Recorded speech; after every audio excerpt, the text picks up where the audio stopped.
this basically, like, we're talking on the phone. I don't want it to be just this calculated, like it has steps, like it has order, because in all reality, when you're talking to your friends, when you're talking to someone that you know you can genuinely confide in, you have that open dialogue, that open discussion. It's not just like, what will get me the most views, what is most aesthetically pleasing, because that's not what I'm here for. What I'm here for is to just, vent for myself and for other girls out there that don't have someone to vent to, or they don't have that outlet where they can express their emotions or their feelings.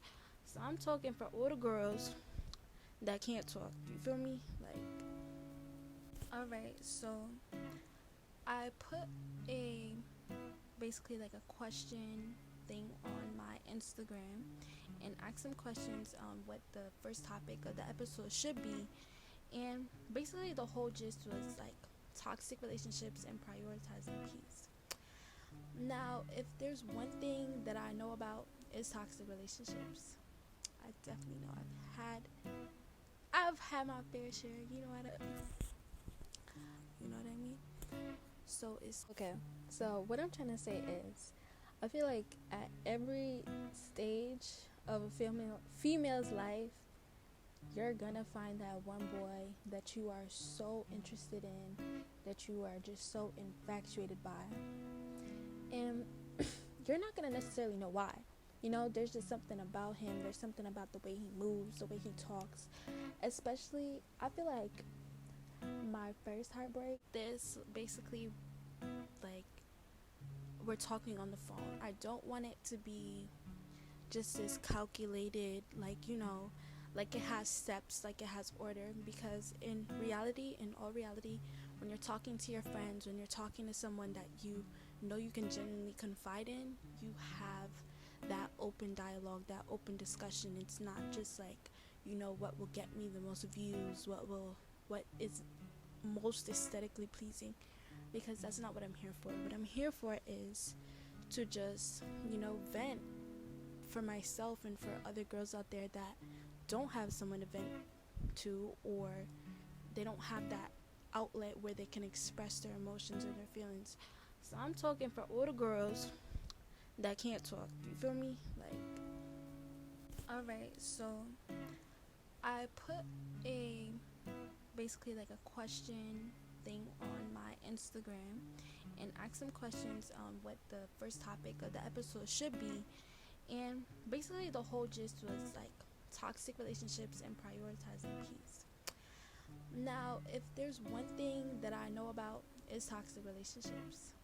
I definitely know I've had my fair share. You know what I mean? So it's Okay, so what I'm trying to say is, I feel like at every stage of a female's life, you're gonna find that one boy that you are so interested in, that you are just so infatuated by, and you're not gonna necessarily know why. There's just something about him. There's something about the way he moves, the way he talks.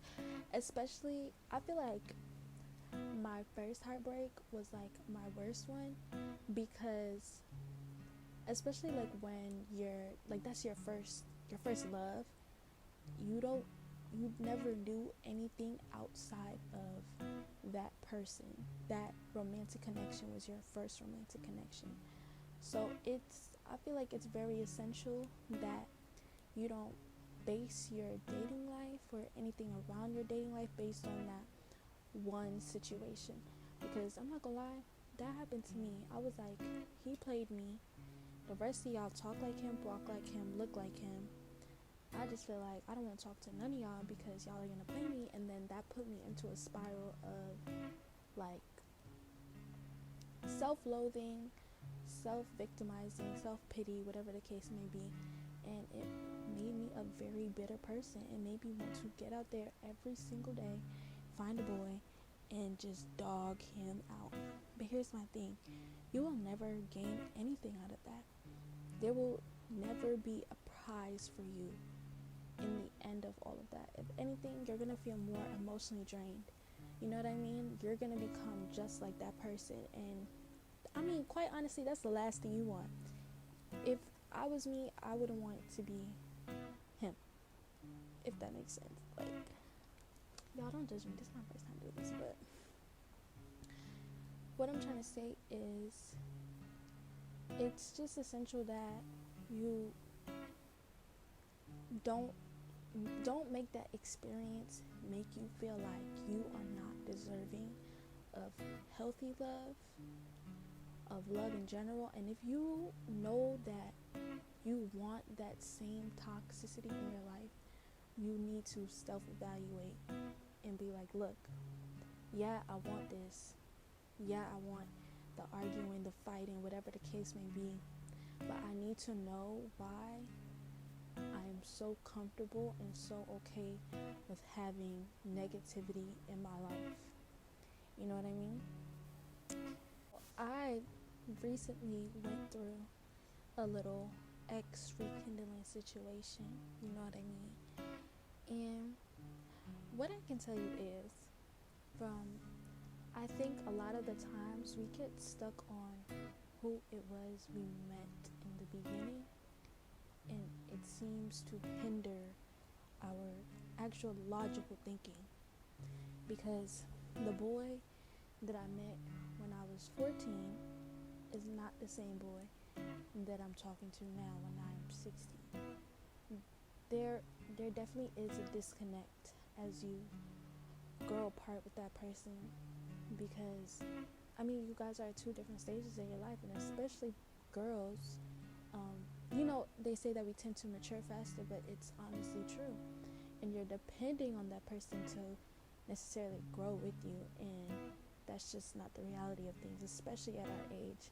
If you're a teenager, if you're in middle school, it's not the reality of things. Don't get me wrong, I definitely believe, oh yeah, you can have a high school sweetheart or whatever the case may be. You know, that's meant for those people, but we just have to keep the reality of things in mind. So that same boy that I met when I was 14 was not the same boy I was talking to when I was 16. And you know, as heartbreak goes on, or like you keep speaking to that person, I would just recommend keep speaking to them until it becomes absolutely boring, and you just see them for who they truly are, and like the fantasy wears off, because at some point the fantasy will wear off. It always wears off. It literally always wears off. And it's up to you to decide, and it's up to you to choose if I'm just gonna pretend to be oblivious, because that's what you do. You ignore the red flags, you ignore the things he says, the things he does, what he posts on social media. You just sweep it under the rug because you're hoping to hold on to a fantasy that's never really true. So that's how I feel about toxic relationships, and I just don't feel like you want to put yourself under that stress. It's just you're looking for some type of validation or some type of asylum in that person that they will never be able to give you. Now, when it comes to the healing stage, I definitely recommend making mistakes. People are like, when you're in your healing stage, don't go back to them. Shorty, that's the whole point of this healing stage. Keep going back. Keep going back until it hurts you so bad. Keep it up, because at some point, like I said, you gonna get tired of it.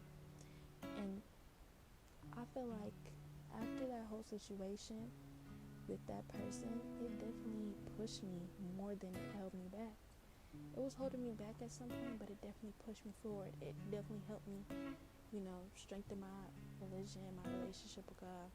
It definitely made me want to start a business even more. It just motivated me more than it held me back. So I recommend cry in your room, listen to as much Jhené Aiko as you can, bawl your eyes out, watch The Notebook, eat ice cream, get fat, do the whole nine, go through the whole process, because as much as heartbreak is a draining thing, it's such a beautiful thing, because it determines the person that you will come out and be. Like,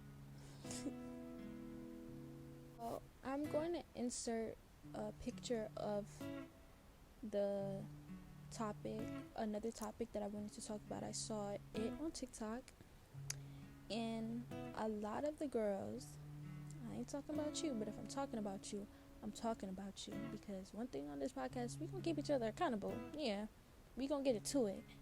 So it is what it is. Girl, you've been overly sexualized by every man you thought was genuinely romantically interested in you and have no healthy idea of love. Me personally, I definitely do have this mindset of, well, it is what it is. I guess he just didn't like me that much. I guess that, you know what I mean? What I'm trying to do is establish my healthy vision of love. And if that means read romance novels, read the romance novels. If that means watch Love Island, watch Love Island. I don't ever want to go on about life thinking that I am not deserving of somebody who loves me correctly. And I don't ever want y'all to think that y'all aren't deserving of somebody who loves y'all correctly, because you definitely are. You definitely are. You deserve somebody who loves you the way you love them. You deserve somebody who prioritizes you, but we have to make sure that we are prioritizing ourselves as well. That's the first thing you do. You prioritize yourself first. So anybody who comes your way, romantically, whatever the case may be, let them know I take myself very seriously, my emotions very seriously, who I talk to very seriously, who I let in my energy and space seriously. Okay? Don't ever let anybody else take you for a joke, because you know you don't even take yourself for a joke. So, a lot of the times we accept the over sexuality of men towards us, and a lot of girls feed into it because they want that validation, they need that want from somebody else, you know what I mean? And when it translates into, okay, now I want to get into a relationship, you don't know what is real. You don't know if what things they're saying or how they're talking is real, because you've masked it up so much. You've made love into sexuality. You know what I mean? And I say, you know what I mean, a lot. Y'all need to tell me stop saying that, but you've masked love into sexuality, and it's just damaged your perception of healthy ideals. And it definitely comes from the household as well. Oh yeah, we gonna get into that on another episode, because it definitely comes from the household, our perception of love and everything. You know what I mean? So, things you've done to prioritize peace. Child, let's really talk about this. In order to prioritize your peace, I highly, highly recommend cutting off every single person, every single thing who does not bring you peace. Who doesn't do it? Okay, let's really talk about it. Go through your contact list right now. That boy, yeah. I mean, I did tell y'all to keep going back, but we gonna be real with ourselves. Does he really bring you peace? Is he really your peace? You know what I mean? Is he really Jacquees your peace? Like, let's really talk about it. Go through your contact list. Look at all the people. That friend, she makes slick comments. Cut her off. That boy, he don't treat you right.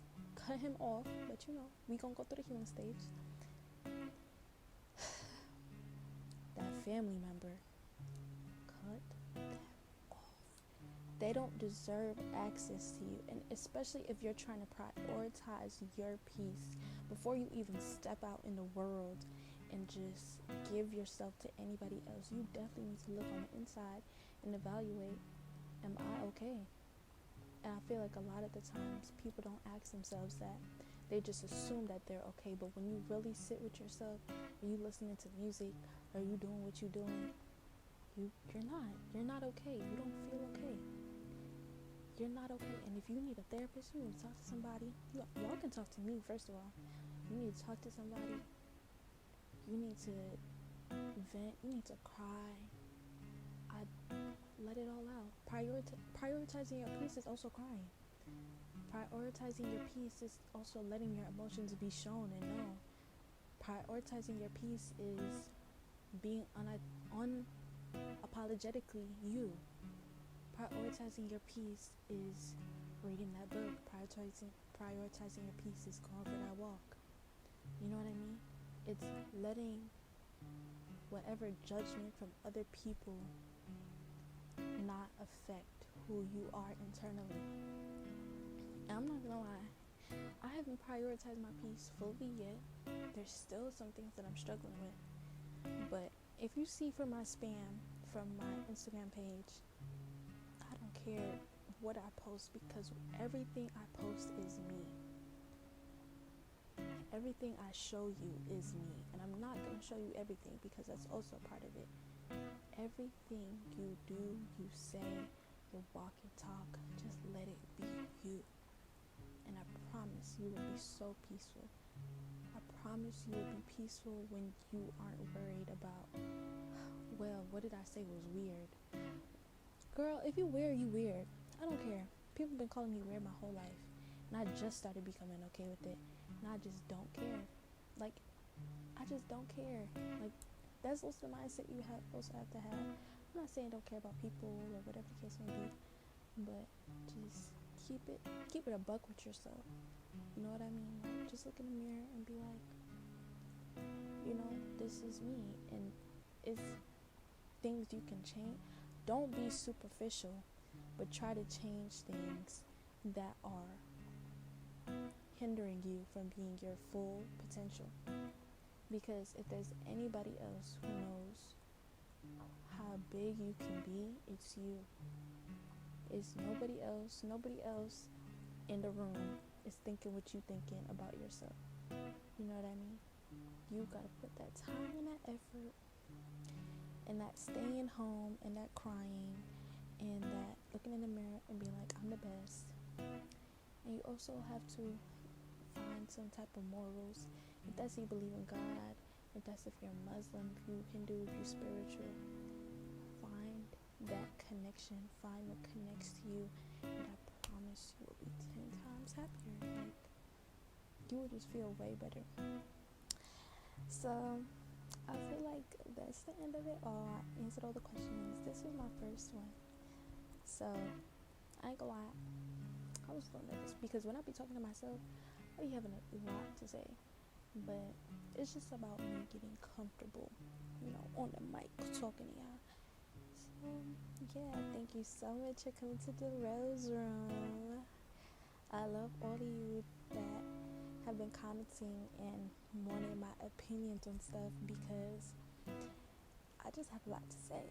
And I'm bruh, next episode, and it took me so long to put this episode out, but next episode, I'm definitely going to be more comfortable. I just have to be really comfortable with, being on the mic, Alright, y'all. Welcome to the Rose Room. Or welcome to the Rose Room. I'm not gonna lie, this recording of the podcast is definitely cut a little bit because I didn't like the first intro. I felt like the first intro was a little fake, and I didn't want to sound fake. I want to sound like I'm talking to y'all. So, yeah. I hope y'all enjoyed the episode because I'm a little nervous. Like, it was my first time. I don't really know how to talk to, just the thing. Like, you know what I mean? Like, I'm usually talking to people. So, this was really fun. And I hope y'all enjoy it. And I'm definitely going to post the next questionnaire for the next episode. And I'm so excited. So, thank you so much for tuning in.